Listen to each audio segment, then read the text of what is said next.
Bonjour tout le monde, bienvenue sur ma chaîne Ineria Guidance. On se retrouve dans cette nouvelle vidéo pour le tirage des énergies de ce que veulent vous dire vos guides pour le mois d'avril 2025. Cette guidance est pour les signes solaires, ascendants et lunaires et elle est pour les béliers. Bienvenue mes béliers sur votre guidance et sur ma chaîne. Merci infiniment pour votre présence au quotidien. Bienvenue parmi nous à toutes celles et ceux qui s'abonneront. Et en description sous cette guidance, je vous mets tous les tarots et oracles que j'utilise, ainsi que mon lien pour celles et ceux qui souhaiteraient réserver une guidance privée avec moi. Comme d'habitude, mes béliers, on garde bien à l'esprit que ça reste une guidance générale qui ne peut pas parler à tout le monde, ou dans les moindres détails, à la même intensité, pour les mêmes raisons et parfois même au même moment. Donc n'hésitez pas à aller voir vos autres signes pour un autre message ou un complément de message et pourquoi pas revenir un peu plus tard sur cette guidance puisque ce qui ne vous parle pas tout de suite peut vous parler un peu plus tard. Bien que pour cette série de guidances là, j'aime à penser que ce soit au minimum pour vous amener un peu de baume au cœur et au mieux pour vraiment vous aider, ça puisse vraiment être le cas dans ce sens positif puisque ce ne sont que des messages et des conseils bienveillants des guides.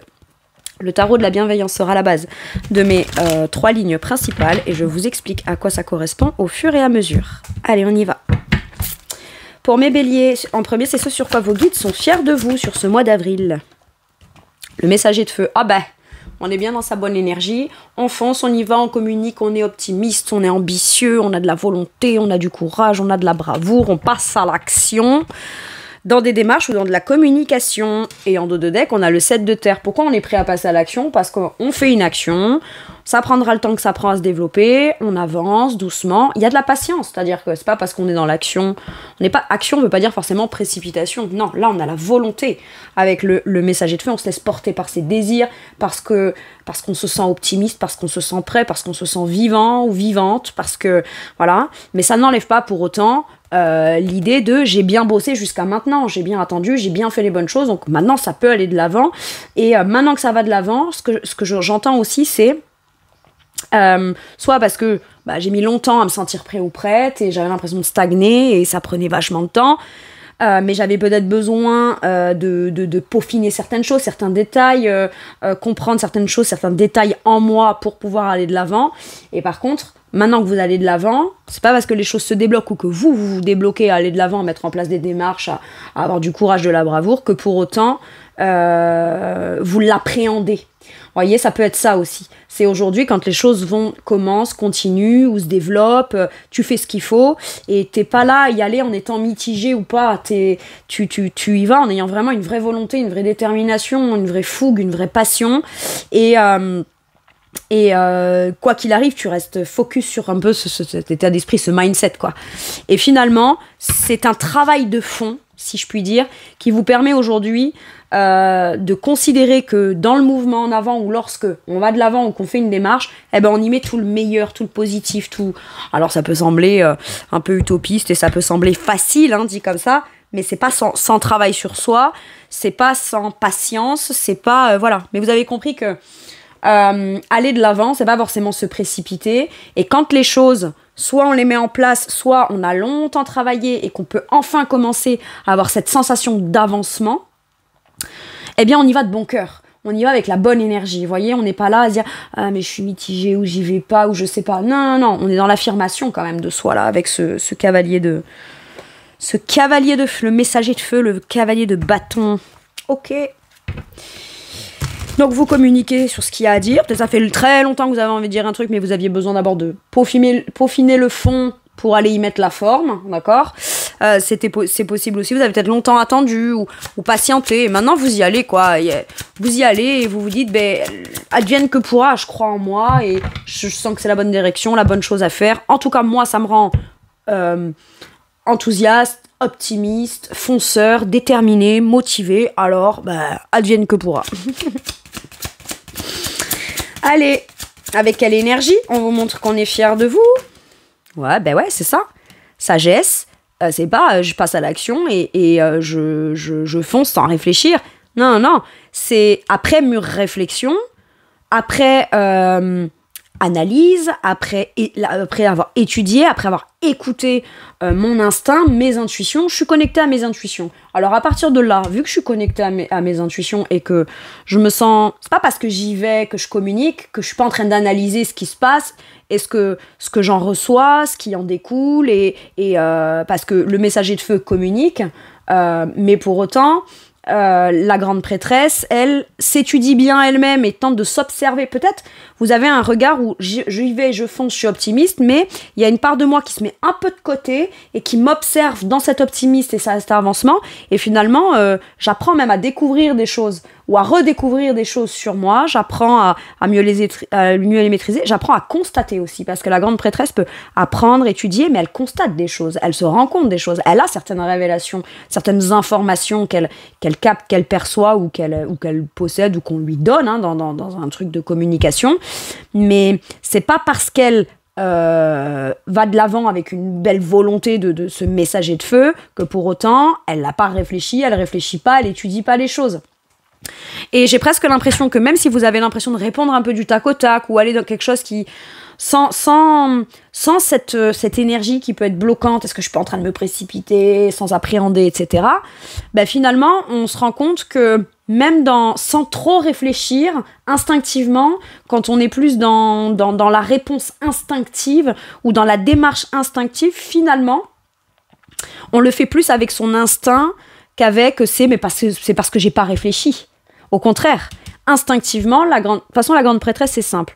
C'est celle qui étudie, qui cherche des réponses, qui étudie et qui creuse pour aller trouver des réponses, pour ensuite faire ses révélations. Mais par moment, on n'est pas obligé d'aller étudier 107 ans pour donner une réponse instinctive, d'accord ? Par moment, c'est juste inné. On a déjà la réponse en soi et on la révèle telle qu'elle est. On fait la démarche telle qu'elle est, telle qu'on la ressent. Et c'est pas parce qu'on est dans l'action et dans l'avancement et dans la démarche et dans le fait d'aller de l'avant que pour autant on se précipite. On est bien d'accord. Vous avez quand même cette sagesse. D'accord ? Ok, quel conseil on vous donne ? À base de bâton, saisir l'opportunité, l'occasion. Une occasion que vous saisissez vous permet d'en créer une autre et c'est virtueux comme ça, on avance. C'est-à-dire que vous sentez, au niveau de votre esprit, vous avez la conscience de ce qui est bon, de ce qui ne l'est pas pour vous, de ce qui sera porteur, de ce qui vous fera vous sentir vivant, de ce qui est une occasion positive ou pas. Et même si, dans un contexte où, quand on y réfléchit, on se regarde, on analyse, on se dit, je sais pas si c'est trop le bon contexte, on réussit à passer à l'action et à transformer le truc d'une façon positive. On peut facilement rebondir. Moi, c'est ça que j'entends avec sa tasse de bâton. Vous rebondissez. Ouais, en d'autres decks, j'ai le 6 de bâton avec le succès, la victoire, la reconnaissance. Vous êtes reconnu à votre juste valeur, mais c'est pas sans bataille. C'est pas sans bataille, c'est pas sans lutte, mais enfin, on a une espèce de reconnaissance. Ou alors, on se reconnaît soi-même dans ses pleins potentiels de la valeur qu'on a et de ce qu'on est capable de faire et du talent qu'on a et de ce qu'on a envie de révéler au monde comme on a envie d'être et comme on a envie de le révéler. Et moi, j'ai l'impression que là, on vous conseille soit de saisir l'opportunité. Si instinctivement, vous dites je dois aller de l'avant, je dois communiquer, je dois tenter, je dois faire un truc, on vous conseille de le faire finalement. Vous allez forcément en apprendre quelque chose. Et j'ai l'impression que vous partez pas avec l'idée que ce que vous allez en retirer, c'est forcément ce que vous voulez en obtenir, mais vous comprenez que le passage à l'action portera forcément ses fruits dans l'idée de « maintenant je sais à quoi m'en tenir, maintenant je sais où j'en suis, je sais sur quoi je peux être positif ou pas, je sais ce qui est un potentiel nouveau, vivant, optimiste, porteur, créatif pour moi ou pas, bah c'est bon, donc maintenant que... Ça peut être, je vais demander quelque chose à quelqu'un, et même si cette personne, elle me dit non, alors que moi, j'aurais souhaité qu'elle me dise oui, bah c'est pas grave, je continue de tracer mon chemin, mais au moins, je sais à quoi m'en tenir. Il y a ça. D'une façon ou d'une autre, ce qu'on a à étudier comme réponse permet forcément d'aller de l'avant. Et on est fiers pour vous, pour ça, parce que vous avez plus cet état d'esprit-là, vous incarnez plus ça que s'il y a un risque que ce soit non, je vais pas oser, je vais pas y aller, je vais pas demander, je vais peut-être attendre que la personne m'envoie des signaux ou de recevoir des synchronicités pour me dire tiens c'est le bon moment. Non, on se fie à soi, son instinct aussi, d'accord ? Très connecté à votre instinct là. Impeccable. Allez. Sur quoi vos guides vous poussent et vous encouragent ? Le 6 de denier. À communiquer de façon équitable. Vous aussi, vous pouvez aller faire des demandes. C'est le moment d'aller avoir le courage et la bravoure d'aller demander une augmentation. On va vous dire non, mais en même temps, vous avez besoin de cette augmentation pour réaliser un projet passionnant, c'est un exemple comme un autre, hein. Vous avez besoin d'aller faire un compromis ou d'aller tirer le pour et le contre. Le 6 de denier, c'est le partage équitable. Mais dans un partage équitable, pour que tout le monde y trouve son compte, c'est que chacun a le droit de donner ses arguments et ses négociations, parce que chacun prêche un peu pour sa paroisse. Mais d'un autre côté, au final, quand l'un écoute l'autre et que l'autre écoute l'un dans ses besoins concrets, matériels et financiers, de ce qu'il y a à donner et à recevoir, avec générosité certes, mais de manière équitable, tout le monde a à y gagner dans l'histoire. Et vous, vous êtes déjà extrêmement généreux ou généreuse. On vous dit, sois-le avec toi-même. C'est-à-dire qu'à un moment donné, peut-être que tu donnes beaucoup de ton temps, ton énergie dans ton boulot, etc. Tu estimes mériter un meilleur salaire qui, en plus, te permettrait de pouvoir réaliser un projet passion, ou te lancer dans un achat immobilier, ou te lancer dans quelque chose de porteur pour toi de manière personnelle. Eh bien écoute, si tu te dis, mon travail mérite d'être mieux rémunéré, je vais aller demander. Si on ne trouve pas de compromis, je vais faire un choix qui est juste pour moi. Je suis très généreuse, oui, mais je n'en oublie pas pour autant la part où moi aussi je dois recevoir de même façon équitable. Donc, je ne suis pas fermée à donner, je ne suis pas fermée à recevoir, mais je veux juste que les choses soient justes et équitables, partagées comme elles doivent l'être. Ça peut être, je me sens prêt ou prête enfin à donner et recevoir, partager. Ça peut aussi beaucoup aider les autres, parce que dans le 6 de denier, il y a beaucoup de choses qui, au travers de votre expérience, vous vous en servez comme outil peut-être concret aussi pour soutenir, aider, mieux comprendre les autres, donc permettre de pouvoir un peu plus partager votre expérience. Et c'est même pas une question de quantité de ce qu'on a, c'est une question de volonté de partage, d'accord ? Volonté d'aider, parce que soi-même, peut-être on a déjà été en difficulté, mais ça peut être aussi, j'ai une demande à faire, une négociation, aller négocier un prêt ou renégocier un prêt, aller négocier un allègement de temps de travail, une réorganisation, peu importe ce que c'est, à partir du moment où ça vous fait vous sentir vous enrichir quelque part, ok ? Et on vous pousse à aller négocier, on vous pousse à aller peut-être expliquer à l'autre que vous êtes prêt ou prête à donner, à partager dans cette situation. Admettons, même si c'est un banquier, voilà, moi je suis prêt ou prête à faire un effort et plus faire de dépenses sur ci ou sur ça quelque temps pour pouvoir m'acheter cette maison. Dans l'argent que j'ai de côté, je suis prêt ou prête à prendre cette partie-là pour l'investir là. Vous voyez, on montre quand même sa bonne foi, est-ce qu'on est prêt ou prête à engager quelque part. Mais c'est dans le but, vous, d'obtenir quelque chose dans lequel vous y gagnez aussi. Donc on vous dit, va demander, tu pourrais obtenir. Et si tu l'obtiens pas là où tu vas le demander, ça va te faire prendre conscience d'une chose. C'est que ça n'enlève pas pour autant ta capacité de ce que tu veux, comment tu veux investir, de ce que tu souhaites gagner plus tard. Et ça peut être ça aussi l'élément déclencheur de très bien. Eh bien à ce moment-là, si négociation il ne peut pas y avoir, ben moi j'ai cette capacité de donner, mais je vais pas le donner là, puisqu'on me dit non, pour que moi je reçois. Ben du coup je vais m'orienter, je vais aller le proposer ailleurs. Et peut-être qu'ailleurs, voilà, mais il faut bien commencer par demander à un endroit pour pouvoir l'obtenir peut-être d'un autre endroit. Comme si ça se peut, là où vous allez le donner, l'investir, le demander, le proposer, etc. ou le négocier, peut-être qu'on vous dira oui tout de suite. Ok ? Mais quoi qu'il arrive, si c'est pas là, ce sera ailleurs. Le cavalier de bâton, il lâche pas l'affaire. Hein. Il y va, il est ambitieux, il est courageux et il a de la volonté. Donc il peut faire les démarches tant qu'il le faut, jusqu'à obtenir ce qu'il souhaite. Mais parce que c'est juste. Ok. Avec quelle énergie on vous pousse et on vous encourage ? L'énergie du valet de coupe. L'énergie de la pureté de cœur, en fait, finalement. Vous, peut-être qu'il y a eu des situations où vous avez été blessé, où vous aviez beaucoup donné à un moment donné et sans trop recevoir. Et aujourd'hui, pour vous, ne vous fiez qu'à cette volonté de pureté de cœur pour commencer quelque chose de nouveau. Mais que ça vous demande peut-être pas de tout de suite on met pas tout de suite les billets sur la table. Mais on peut dire à l'autre, moi je sais ce que je suis prête ou prêt à mettre comme billet sur la table. C'est juste que c'est pas parce que je le fais avec tout mon cœur et parce que je romantise un peu le truc et que j'idéalise et que c'est un nouveau projet qui me tient à cœur et que c'est créatif et que c'est doux et que c'est pur que pour autant je suis quelqu'un de naïf ou naïve. Je ne donne pas de mon cœur naïvement. Je sais que par contre c'est ce qui fait partie de ma pureté d'âme, ma bonté de cœur, ma générosité de cœur. Dans mon enfant intérieur, je suis généreux ou généreuse. Ça ne veut pas dire pour autant que je suis naïf ou naïve. Donc si quelque chose m'inspire et me donne envie, je vais faire confiance en ce petit truc dans mon cœur, ok ? Mais ça fait pas de moi quelqu'un de faible. Oui, je me montre dans ma vulnérabilité Parce qu'aujourd'hui, bah, malheureusement, quand on est bon dans son cœur, qu'on est généreux, qu'on donne, qu'on échange, qu'on partage, bah, certains vont dire « Waouh, merci, t'es trop généreux, généreuse », et puis d'autres vont penser que vous êtes faible. Mais à ce moment-là, vous pouvez dire « Non, non, je t'arrête tout de suite. C'est pas parce que je donne beaucoup que je me rends pas compte de ce que je suis en train de donner et que je me rends pas compte de ce que je veux en recevoir. » Ma pureté d'âme et ma vulnérabilité là-dedans ne veut pas dire pour autant que je suis quelqu'un de faible. Et c'est en ça, j'ai l'impression que vous remettez un peu les pendules à l'heure. Vous avez un projet de cœur. On vous encourage à suivre cette petite chose qui est en train de naître ou renaître à l'intérieur de vous, ou alors tout simplement, comme c'est le bon moment, le potentiel est là, je sens que il y a quelque chose que, oui, c'est beau, c'est créatif, c'est pur, mais à partir du moment où c'est fait avec le cœur, avec cette pureté d'âme d'enfant, je veux dire, tout le monde y trouve son compte, quoi. D'accord ? Par contre, l'enfant peut croire tout de suite, l'enfant intérieur qui est en vous, une fois a pu croire que parce que je donne, forcément je vais recevoir. Ou alors on m'a dit que si je donnais, je recevrais. Et j'ai pas reçu.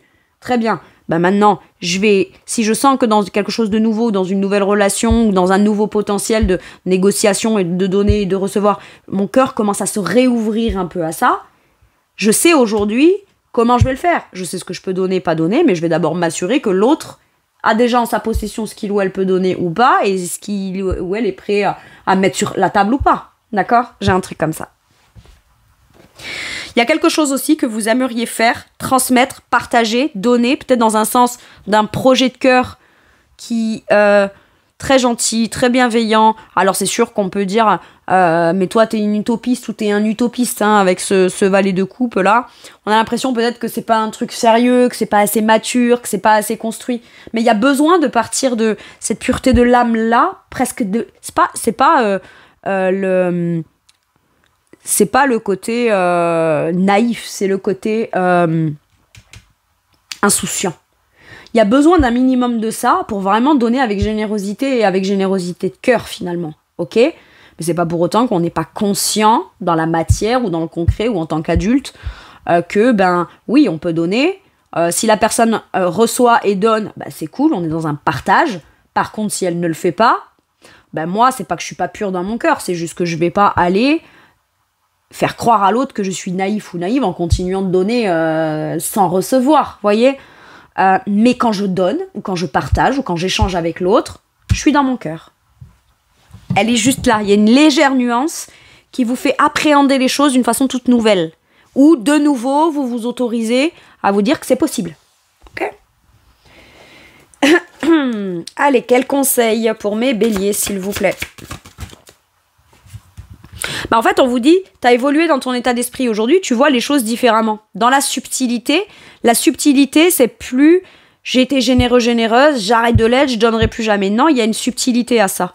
Et cette subtilité-là, vous remettre en avant là-dedans, vous faire prendre ce départ ou ce nouveau départ ou de cette direction ou cette nouvelle direction, d'accord ? Pourquoi vous êtes capable de le faire ? Parce qu'il y a le 7 de bâton. Le 7 de bâton, c'est ne vous y prenez pas. Je suis quand même très alignée avec ce qui est précieux en moi et ce que je défendrai corps et âme. Je protège ce qui est précieux. Et regardez, moi, je suis quelqu'un de très cool, de très zen, de très équilibré. Par contre, je suis dans ma protection. D'accord ? Je suis dans ma bulle. Et tous les bâtons qui sont visés vers moi, si c'est pour m'être tendu, pour être partagé, etc., il n'y a aucun problème. Par contre, si c'est pour venir me mettre des bâtons dans les roues, me contredire, m'influencer, pas me donner, moi, à ce moment-là, je resterai campée sur ma position, parce que je sais que c'est en ça que réside mon équilibre, mon harmonie intérieure. C'est pas parce que je donne, que je suis gentille, que je suis bon, que je suis bonne, et que je le fais avec le cœur, que pour autant, je suis quelqu'un de naïf ou naïve. Je suis capable de défendre mes intérêts. Et surtout, d'expliquer aussi pourquoi, et de défendre cet intérêt, d'être comme ça. Maintenant, vous prenez pas, j'ai ça là. Vous prenez pas, ça vous regarde. Moi, je resterai fidèle à moi-même. Ou pour une fois, je vais m'autoriser à être juste fidèle à moi-même. Pourquoi ? Parce que ce que je protège et ce que je tiens à ce qu'il soit comme ça, c'est précieux. Donc, à partir de là où on est capable de défendre ses intérêts, de se positionner et d'avoir la vraie volonté et la ténacité, quelque part, de... On cherche pas à combattre ou à devoir lutter. Mais s'il le faut pour défendre ses intérêts, on le fera. Donc à partir de là, on évolue sur sa façon de penser et il n'y a plus aucune restriction ou à se restreindre soi-même de donner, de partager, d'échanger avec le cœur. Ou d'aller demander une augmentation ou d'aller renégocier un truc. Pourquoi ? Parce que ça vient, vous vous sentez beaucoup plus légitime à aller défendre ce point de vue, à aller défendre votre dossier, à aller défendre ce que vous estimez devoir recevoir. Et c'est pas quelqu'un qui vous le donne pas, qui dit « Ah bon, bah alors s'il me le donne pas, c'est que je mérite pas de le recevoir. » Si. Mais c'est juste que du coup, puisque c'est pas de là que je vais le recevoir, bah, je vais quand même continuer à persévérer jusqu'à ce que j'obtienne. Ce sera ici, tant mieux. Ce sera ailleurs, peut-être. Mais en attendant, moi, je sais ce que je veux et je me sens légitime. Impec. Allez, sur quoi vos guides vous soutiennent, vous encouragent, vous en ramènent un peu de baume au cœur, là. Le 9 d'air. Ne vous imaginez pas tout de suite le pire. Ça sert à rien de dire, ouais, mais si je le dis comme ci ou comme ça, peut-être qu'il va dire ci, ou il va dire ça, ou elle va dire ceci, ou elle va dire cela, ou alors j'ai des peurs, ou alors ci, ou alors là, ou machin. Voilà. Et si ça marche pas, et machin. Tout ce qui est négatif qui pourrait faire que ça ne marche pas, le mental, coucouche panier. Et peut-être que c'est ce mental aujourd'hui qui vous empêche d'aller de l'avant. Et en fait, ça vous inquiète beaucoup. Parce que vous aimez pas cette énergie, ou alors en tout cas vous l'avez conscientisée, mais elle est un peu plus forte que vous peut-être ces derniers temps, et ça vous inquiète en vous disant est-ce que je vais toujours rester dans ces peurs, ces angoisses, ces trucs et tout, et là on vient vous rassurer, vous apaiser en vous disant t'inquiète, aujourd'hui tu sais où tu veux aller, tu sais quelle direction tu dois prendre, tu sais quel comportement et posture tu peux adopter de manière légitime, et quand bien même on ne vient pas te légitimer, toi t'es dans le cœur, tu connais tes intentions, donc tu sais qu'il n'y a rien de mal, te tracasse pas. Soit on t'enverra pas de gens qui viendront abuser de ça et essayer de te challenger pour que tu sois plus comme ça, ou que plutôt que de devoir donner avec le cœur, tu vas devoir défendre l'idée de donner avec le cœur et de recevoir aussi. C'est pas ça qui va forcément se passer. Le 9 d'épée, c'est beaucoup d'angoisses qui sont légitimes, mais qui reflèteront pas forcément ce qui va se passer. C'est tous les et si qu'on se dit, qui ont été créés dans notre esprit. Pourquoi ? Soit parce qu'on a des peurs de loin et on les a pas identifiés, on sait pas, donc on ne se sent jamais légitime. Soit il y a eu un événement particulier très décevant qui est venu vous épuiser, vous tracasser, vous faire peur, etc. Et on a peut-être peur de repartir pour un tour de négatif. Mais c'est ça. Mais en réalité, à être dans le 9 d'épée, on se rend bien compte qu'on n'est pas capable d'aller de l'avant, qu'on n'y arrive pas, qu'on n'y arrive plus, ou que voilà. Et finalement, on dit t'inquiète, ton mental va bientôt s'apaiser. Mais finalement, j'ai l'impression que vous réussissez à dépasser vos peurs en étant dans l'action. Parce qu'une fois que vous avez mis le pied à l'étrier, bah vous allez reculer pour revenir dans les peurs, ça sert à rien. Hop, on va de l'avant. Donc oui, votre mental va se calmer, va s'apaiser. On est presque à la fin des peurs et des doutes et des sentiments de blessures, de trahison, de choses comme ça. Parce que finalement, ce qui vous met des bâtons dans les roues, aujourd'hui, c'est plus forcément les événements, soit que vous êtes en train de vivre, parce que même si vous vivez quelque chose de bloquant, qui vous tracasse beaucoup, qui vous angoisse beaucoup, qui vous épuise mentalement beaucoup, intérieurement, j'ai l'impression, avec cette grande prêtresse, que vous avez pris votre décision. Donc au final, c'est même plus tant la situation en soi qui vous bloque, parce que parfois on peut même être dans une situation complètement désagréable, difficile, ça, mais on cherche tout un tas d'excuses en disant mais non, mais tout va bien, mais non, mais c'est moi, je me fais des... Voilà, mais non. Vous voyez ? Mais c'est-à-dire que là, ce qui n'est pas bon, vous le savez. Donc finalement, c'est pas tant la situation qui vous bloque. C'est ce que vous en pensez, ou des appréhensions, ou des peurs, ou des angoisses, ou des conséquences que ça pourrait avoir si vous décidez de bouger, d'aller de l'avant. Vous voyez ? C'est plus ça. Et finalement, on vous dit, t'es légitime à avoir peur. Par contre, ne laisse pas tes peurs t'emprisonner, te laisser coincer là, quoi. C'est ça. Allez, on n'a pas peur pour rien, en fait. Par contre, est-ce que on doit rien faire parce qu'on a peur? J'ai l'impression que c'est là où les guides viennent un peu essayer de vous rassurer en vous disant t'inquiète, t'auras pas peur tout le temps, t'inquiète, tu vas pas angoisser tout le temps. C'est comme un passage. Mais ce passage, il est un peu obligé pour te montrer aussi ta volonté, ta détermination, quelque part. Avec quelle énergie vos guides vous soutiennent et vous réconfortent? Avec l'énergie du roi de bâton. Vous dites, t'es capable, prends les choses en main. Affirme-toi. Exprime clairement ce que t'as à exprimer. Au pire, tu risques quoi? Un non? Ou que ça le fasse pas. Toi, t'as programmé que le truc, il avance, ou ton projet avance sur 3 mois, et finalement, on vous dit en 3 mois, ce sera pas possible. Ça veut pas dire que ce sera impossible, c'est juste pas en 3 mois. Voyez? Donc on vous dit, exprime-toi. Exprime ta volonté, retrouve cette fougue à l'intérieur. T'es le roi de bâton, ma bélier, là. C'est toi, ça. ton énergie, c'est le roi de feu. Donc quelque part, c'est prends les choses en main, sois dans la maîtrise de toi.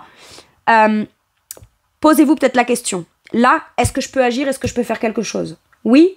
Bon, si c'est ça, je vais me faire confiance, je vais le faire. Est-ce que je peux rien faire sur mes peurs, etc. ou dans la situation qui me fait peur ou qui m'angoisse? Non? Bon, très bien.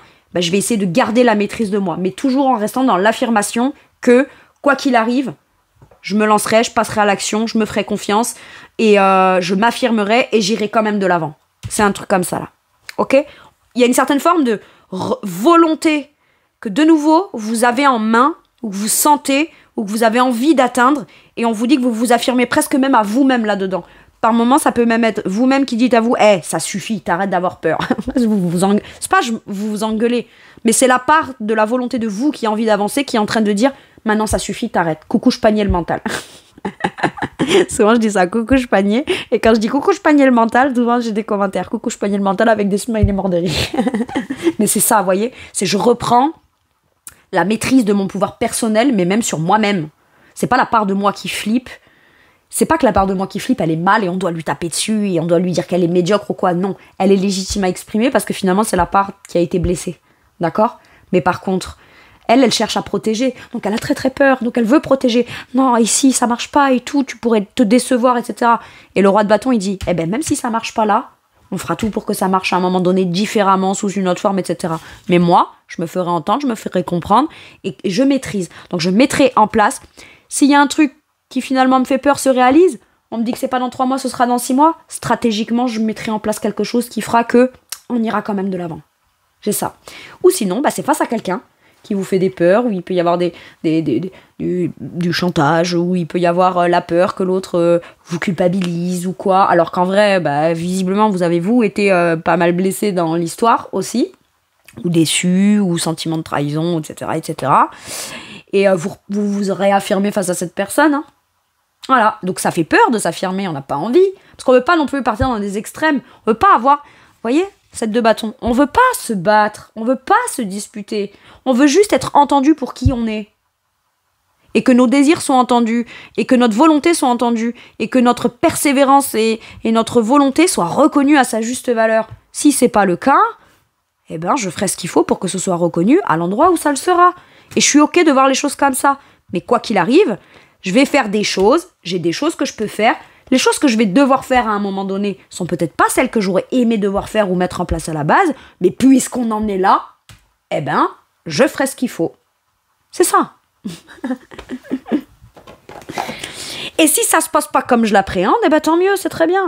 J'aurais juste qu'à être dans ma propre rayonnance, être reconnue à ma juste valeur, mais au moins j'aurai ce sentiment quand même que pour moi-même je suis mon propre leader, quoi.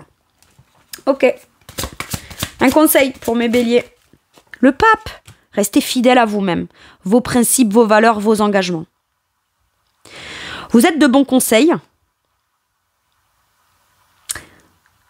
Et on vous dit tous les bons conseils que tu pourrais donner à quelqu'un chez qui tu perçois le potentiel, tu peux te l'appliquer à toi-même. Pas dans un sens où, fais ce que je dis là, c'est fais ce que je dis, mais fais pas ce que je fais. Dans le sens où vous vous savez la légitimité des autres et vous êtes bon meneur, bon manager, bon leader, vous les encouragez, etc. Vous êtes comme porteur, ok? Et on vous dit, mais toi aussi, tu peux le faire pour toi. Tu n'as pas moins de valeur que les autres, au contraire. Déjà, quand avec le cœur et avec générosité, tu es capable de pousser les autres à aller vers la meilleure, pour eux, vers ce qu'ils veulent, vers leurs aspirations, etc. Très bien. Si les conseils là, ça marche pour d'autres, ça peut marcher pour toi. Ça peut être aussi l'idée de se dire, ok, moi j'ai des compétences, j'ai des capacités, mais tout ne dépend pas que de moi. Je vais aller me renseigner, demander des conseils, la guidance, je vais aller demander, mais la guidance, ça peut être, s'il vous plaît, monsieur le banquier, guidez-moi vers le meilleur prêt immobilier. Ouais, quelle que soit la guidance qu'on va demander, finalement. Mais il y a forcément quelqu'un d'expert qui peut aussi vous aider. Ça peut être un thérapeute, ça peut être une philosophie, ça peut être... Mais quelque chose qui finalement résonne beaucoup entre votre côté très traditionnel des principes, des valeurs, des croyances, de la foi qu'on a, et en même temps, ça peut incorporer aussi une nouvelle pratique, une nouvelle façon de voir, une nouvelle philosophie qui est très complémentaire avec nos principes de base, etc., pour aller s'engager vers ce qu'on considère être de l'ordre de qui je suis, qui je veux, ce que je veux dans ma vie, dans mes engagements, dans dans ma philosophie, dans mon partage d'idées, etc. Il y a le fait de s'engager ou de s'allier là aussi avec des gens qui ont peut-être la même façon de penser que vous. Ça peut être ça. C'est pas qu'on renie les autres, non, chacun a le droit d'avoir sa façon de penser. Mais si elle vous est pas porteuse jusque-là, bah autant aller vers des gens qui pensent comme vous. Et puis les autres, c'est pas qu'ils sont moins bien ou qu'ils sont ci ou qu'ils sont là, non. C'est juste que, autant être entouré de gens qui sont porteurs et qui ont un peu la même énergie, la même volonté que vous. Tout simplement. Le jugement d'Odedek, vous vous positionnez de manière authentique. On fait un bilan et on se rend à l'évidence. Et il y a une renaissance, une résurrection. Ben oui. J'aime beaucoup votre tirage, mes béliers. Donc, soit vous êtes très bon conseiller, soit vous êtes très bien conseillé. Mais c'est vraiment dans l'optique d'aller vers ce qu'on sait être, qui l'on est finalement. Je vais aller m'incarner là où je peux être pleinement moi-même. J'ai un truc comme ça. Où je peux pratiquer ce que je veux, où je peux enseigner ce que je veux, où je peux... Voyez ? Et puis en même temps, c'est quand même aussi... le pape. Donc là, on a la papesse, là, on a le pape. J'ai l'impression que vous avez quand même les deux énergies masculin-féminin, que vous soyez un homme ou une femme, d'accord ? Les deux énergies, l'énergie masculine et l'énergie féminine. Vu que je l'ai dit au masculin les deux, je l'ai dit au féminin les deux. Voyez ? Mais les deux polarités spirituelles, elles sont très équilibrées à l'intérieur de vous. Dans de la réflexion, dans de l'intuition, dans du positionnement, dans des croyances, dans des valeurs, dans des philosophies particulières. On ne dit pas que votre philosophie, votre religion, votre croyance, vos engagements, ce en quoi vous croyez, c'est mieux que ce que croit le voisin ou croit pas le voisin. On dit juste, c'est juste ça vous correspond à vous. Et c'est en ça que c'est OK et que c'est parfait pour vous finalement. OK. Et j'ai comme l'impression qu'il y a quand même cette notion de transmission. Votre expérience, même si ça vous fait très peur, vous vous êtes formé sur le terrain. Pas forcément dans les bouquins. Pour certains et certaines, si. Parce que vous avez vécu des trucs sur le terrain, vous avez étudié des bouquins, et aujourd'hui, vous voulez le mettre en pratique pour aider d'autres personnes. Mais là, ce qu'on vous dit, c'est que vous êtes légitime. Quoi ? Mais comment ça ? T'étais coiffeuse ? Ou t'étais coiffeur, et maintenant tu veux faire quoi ? Accompagner les gens et les guider et je sais pas quoi, ou alors être thérapeute ou les conseiller ou être une coach, mais t'étais pas coiffeuse. J'ai pris volontairement le métier de coiffeuse parce que sortie de l'école, c'est ce que j'ai fait pendant des années, mes béliers, et j'ai eu mon salon de coiffure pendant des années, etc. etc. Mais voilà, c'est bon ça. Donc je n'offense pas les coiffeurs, d'accord ? J'ai juste pris cet exemple-là parce que c'est mon expérience personnelle. Donc voilà, c'est un métier que je respecte énormément du coup, et vous savez pourquoi, et je sais pourquoi aussi. Allez.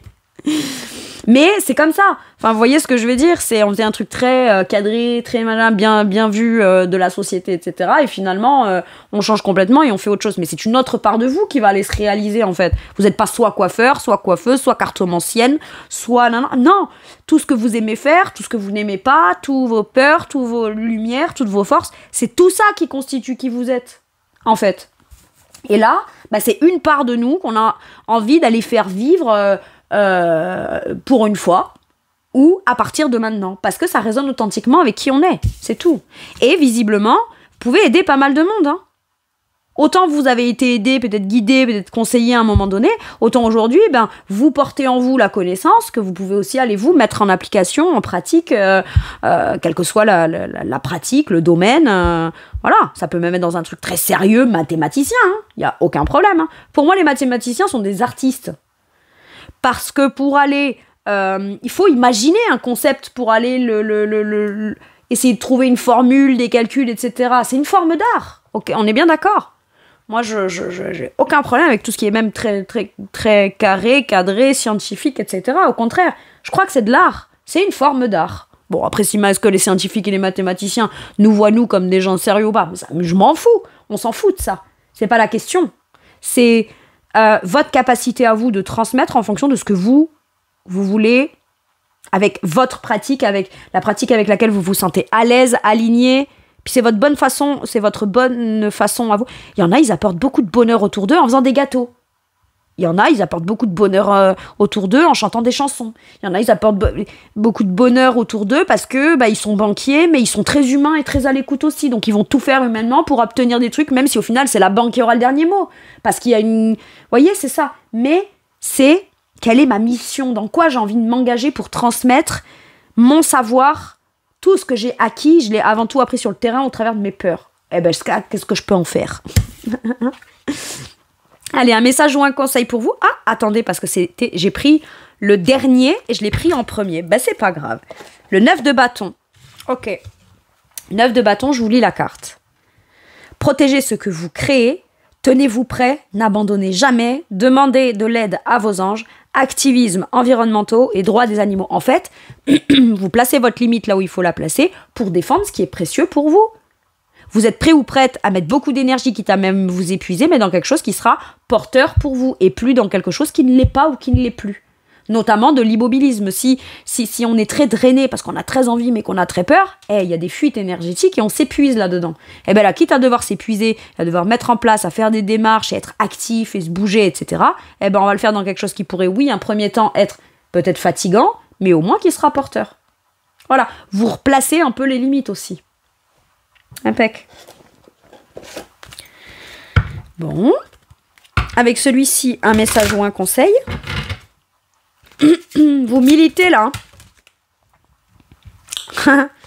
Des relations profitables. Je parle pas du profit de la vénalité, voilà. Mais c'est juste que c'est tout à fait normal.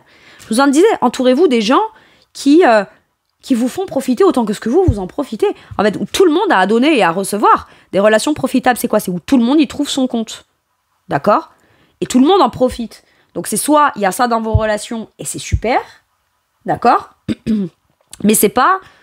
si on rentre dans un extrême de profit, c'est plus équitable. Donc on vous dit bien, ce 6 de denier-là, c'est possible.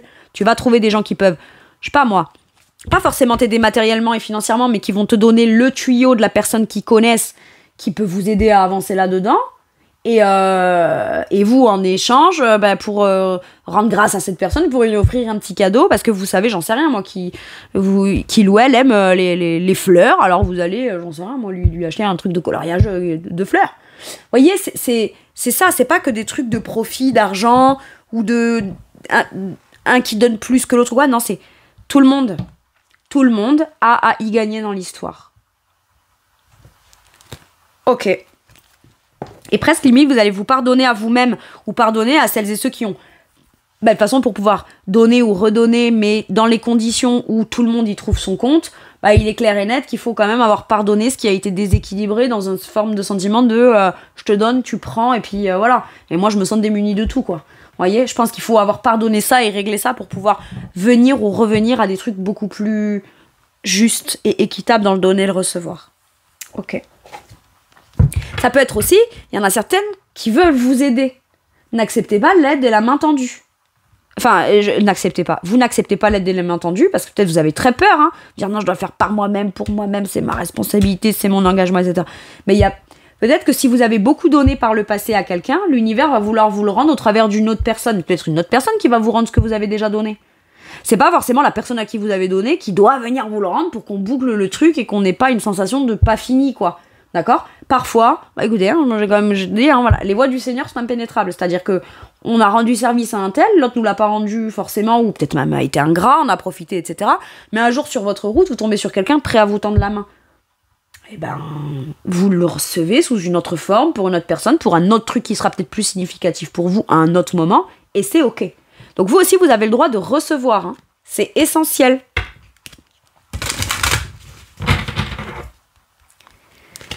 Allez,